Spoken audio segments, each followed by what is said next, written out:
this is your host, Sheraz Ahmed, ready to kick off another bite-sized episode of the Crypto Valley Association podcast. A special thank you to Seba Bank for supporting us through this initiative as they pursue their mission to redefine finance for the new economy. Now let's discover together the growing trends of this fast-moving space and try to shed some light on the mysteries it contains. Today, we are joined by Demetrios Skalkotos, Global SVP of Sales at Blockdaemon, who aim to reduce the complexity of working with blockchains through quick and easy configuration, monitoring for high availability and quality of services with enterprise-grade security. So let's dive straight into the world of institutional-grade blockchain infrastructure. Hello, Demetrios. How are you doing today? Good. How are you? Thank you for having me today. Greatly appreciate it. Thank you. And let's start things off maybe by you sharing with us your first blockchain-related experience. Yeah, it was kind of a crazy time 3 or so years ago. I just finished up exiting one of the traditional exchanges here in the States, working for them. And one of my peers that I worked with at one of the exchanges, suggested strongly that I get into the space. And he, based upon my background in running P&Ls at the exchanges and running certain businesses, whether it's instant messaging or desktop applications and such, and co-location facilities, he had a couple companies that he was interested in and wanted to kind of parachute me in. And this was all right in the height of the ICO craze and how that was going on. So it was a really crazy time, really crazy space. And, I think a lot of folks were at that time, not everybody, but some folks were doing things well above board. Some were not. And it was an interesting time. So it was definitely drinking water through a fire hose and learning kind of what this whole asset class was all about, what it was attempting to do. And obviously, filtering through a lot of the information to make sure that people were building things that were sustainable, companies versus folks that were just trying to capture the essence of the opportunity. Yes, no, I understand. I mean, it was crazy times back then, and I think some would say that it's crazier even now as well. We just kind of got to grips with the craziness a little bit. Well, it obviously continues to evolve, which is great. Yes, and so tell me about Blockdaemon and what you're doing there. Yeah, Blockdaemon is a infrastructure company. We're a 4-year-old company. We started out by building Bitcoin and Ethereum nodes. Our job is to really help institutions adopt to the blockchain and provide access to the blockchains. So we provide infrastructure to exchanges, custodians, financial institutions, foundations, you name it. And we primarily work with a lot of crypto-centric firms at the moment, but also folks that are entering in the space, that want to enter in the space and want access to the blockchains. We're assisting them in providing full node infrastructures for them, depending upon the protocols that they're interested in, and also helping them adopt some proof-of-stake protocols if they're wanting to move in that direction. Okay, wonderful. And what would you say your unique selling point is compared to maybe some other providers? So for us, we're a pure infrastructure play. We provide the dev tooling, the APIs, all the scalability from an enterprise perspective. Our job is our facet is kind of, we're B2B2C in essence. So we want companies to build on top of Blockdaemon to help them expand and scale their infrastructure. So it's institutional grade. We're ISO compliant. We should be certified later this year. So we really are building this infrastructure for big, large institutions to scale their business. Well, that's incredible. And now with over 5 billion in assets staked using Blockdaemon's infrastructure, I mean, it's an incredible amount. Can you explain further to our audience the importance of staking for our industry and maybe why so many people are flocking to these protocols? Well, I think the proof-of-stake protocols offers, another opportunity for folks to earn a yield on their assets. Mm-hmm. I think it's could be a safer way in essence, a more secure way in essence, because the assets, remain in your wallet structures with your custodians. and you're creating in essence, a staking wallet within your custodial wallet infrastructure. And you're creating that smart contract and sharing that public key pair with Blockdaemon. And it's like a synthetic bond of how we tie that wallet and those assets to a stake node infrastructure so we can earn a yield. So I think it provides another way for custodians and exchanges and other asset managers to diversify their revenue, diversify their service offering, and allow them to add more value to their customers. And we provide that infrastructure that those firms can build on top of that will allow them to offer that service. I see. Wow. And I mean, being entrusted with assets of this size means that security must be one of your top priorities. So how do you protect your customers? Yeah, so I know everybody wants to talk about, what's the yield on this particular protocol and that. We really take the approach that our top priority is risk mitigation. Since our effort and our focus is on the enterprise, we need to be maniacally focused on and how we provide risk mitigation. So we do it in about 4 different ways, right? We have a range of node services and node service providers. We work with well over 8 different cloud, bare metal, and data center providers. We want to offer our institutional customer base both vendor diversity as well as geography diversity. We want to make sure when we do deploy from an infrastructure enterprise perspective, we're developing and producing a primary node and a fully redundant spare node dedicated to that client. So in case we need to rotate keys or do anything like that, we're able to do so without losing any particular step. And so we provide that to them. We also make sure that we only do manual failovers. So in the proof of staking environment, you want to make sure you're doing manual failovers to eliminate any double signing risk at all possible. Because in some instances, if you're doing automatic failovers, that first node may have some issues. It'll fail over to the secondary redundant node, and that node may sign a transaction, but then the first node all of a sudden feels a lot better and comes back online and catches up and signs the same transactions. Well, we all know in the proof of staking environment, that's a big no-no. So we want to make sure that we can mitigate that risk as much as possible. The other components are 24/7 monitoring. We have a global team around the universe. We have north of 50 employees now. I would say 70% of them are all in engineering and operations and DevOps.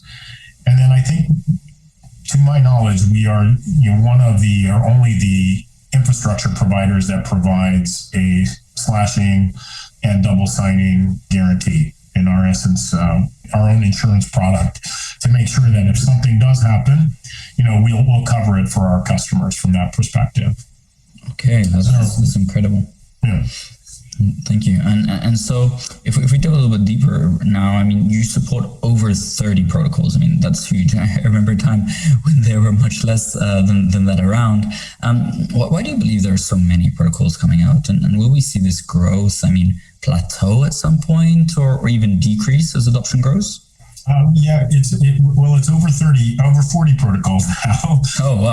And about half of those are in proof of stake protocols. Mm-hmm. And, I don't know if it's going to plateau. I think there's a lot of people that are extremely intelligent and smart that want to solve a lot of problems and a lot of applications and think of things differently and offer new solution sets. So I think, some of these protocols are meaning to accomplish some wonderful and great things. Who am I to judge, right? My job is to be able to be the voice of the customer, listen to the customer, understand kind of what they want, feed that back into my organization, and provide that capability for them and actually work with those foundations to understand their capabilities, what they're trying to accomplish, and how can I help them as an infrastructure provider provide diversification, decentralization, and the proliferation of of what they're trying to accomplish via an enterprise provider.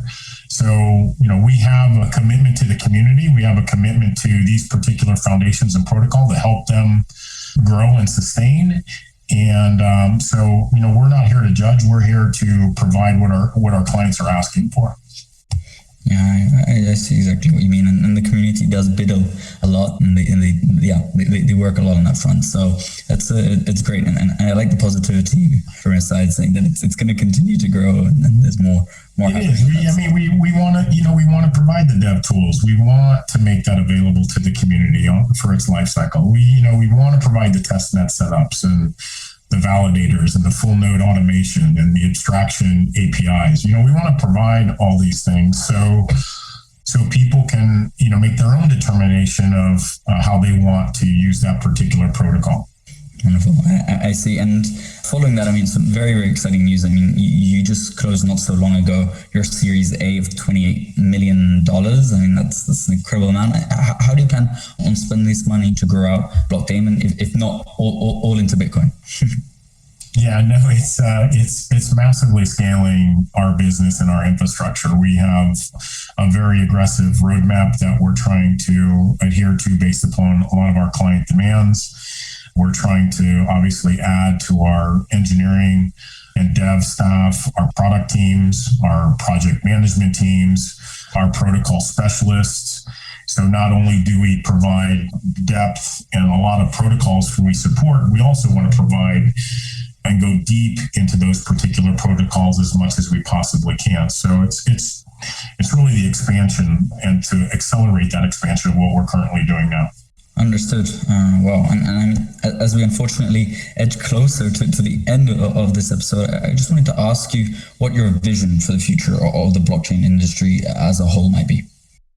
My vision for Blockdaemon or my vision for the whole industry? For the blockchain industry, in terms of where the blockchain industry will be in the next 5-10 years. And please feel free to chip in where you believe Blockdaemon will find itself within that. Well, look, I think we're in exciting times. I think you're continuously seeing the progression of adoption.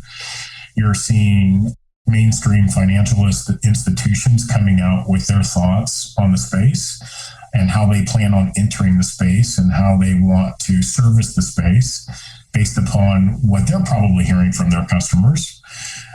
So I think you're seeing that adoption over time. It's a bit of an evolution, even though some people think, they want to say it's a revolution. It's probably a little bit of both. But, I think, these things evolve, and I think people need to take time to evolve and take time to adopt. It's great to see, folks like, Goldman Sachs and State Street and JP Morgan and Morgan Stanley and all these folks coming out with their thoughts on the space. It's great to see, Fortune 500 institutions, adding Bitcoin to their balance sheet and Ethereum possibly to their balance sheet. Again, further adoption. That didn't happen, 18 months ago. So I think you're going to continuously see that evolution. You're going to continuously see the adoption, and you're going to continue to see what protocols are going to win out, and what people will gravitate to, and what problems will they solve, and how we'll continue to evolve. I definitely am old enough to relate this to the internet boom, the internet bubble and bust, and all that proliferation. But all that happened for a great reason. And what wonderful companies and services and capabilities came out of that, and what we're able to do today, and the information that we have access to at our fingertips. I think there's a lot of analogies with what's happening now with the digital asset space and the blockchain space. It's truly inspiring words there, Demetrios. And maybe if I may, you mentioned the kind of the boom and bust of the internet. Do you believe that we had that kind of boom or the bust in 2017, or do you believe that's still coming? What are your thoughts about where we're at? Yeah, I don't think it's kind of one and done, right? If you look at, since I've spent a great deal of my career in financial services and in the exchange space, and you kind of study a little bit of the financial markets over time, and you can look at the Fortune 500, back in 1990 and the Fortune 500 in 2000, they're probably all different with the exception of a few. So I think you're going to have cycles. I think you're going to have cycles where things kind of move up and to the right, and you're going to have cycles where they're kind of flatlining, and you're going to have, downward trending cycles. And it really all depends upon the foresight of those key executives building their businesses, and are they solving real problems for real peoples, and the cream will rise to the top and will survive. So I think there's more volatility in our space. There's more positive upward trends. There's going to be more sideways trends. There's going to be more downward trends, and we all need to be persistent and get through them. And we'll see what happens in the end. So again, there's no. I think it's going to be just a continuous evolution of seeing what's going to win out over time. Wonderful, and keeping those hands strong. Yeah. Well, thank you so much, Demetrios, for joining us today. Do you have any final words for our listeners on where they can find you, and anything else you'd like to add? Sure. I'm on all the social media channels. Feel free to connect with me. Obviously, you can go to blockdaemon.com and check out our market center and look at all the protocols that we support. And if there's an interest that we can help you with your node infrastructure and or your staking strategy, we're more than happy to provide that infrastructure and our expertise for you. Wonderful. Well, everyone, if you enjoyed this conversation, feel free to check out more on our website, cryptovalley.swiss, where we host plenty of events, educational material, and even provide information on how you can join our growing community. Thanks again, Demetrios, for joining us. Thank you for having me. Appreciate the opportunity. Our pleasure. Stay tuned, stay safe, and until next time from the Crypto Valley in Switzerland. Bye-bye.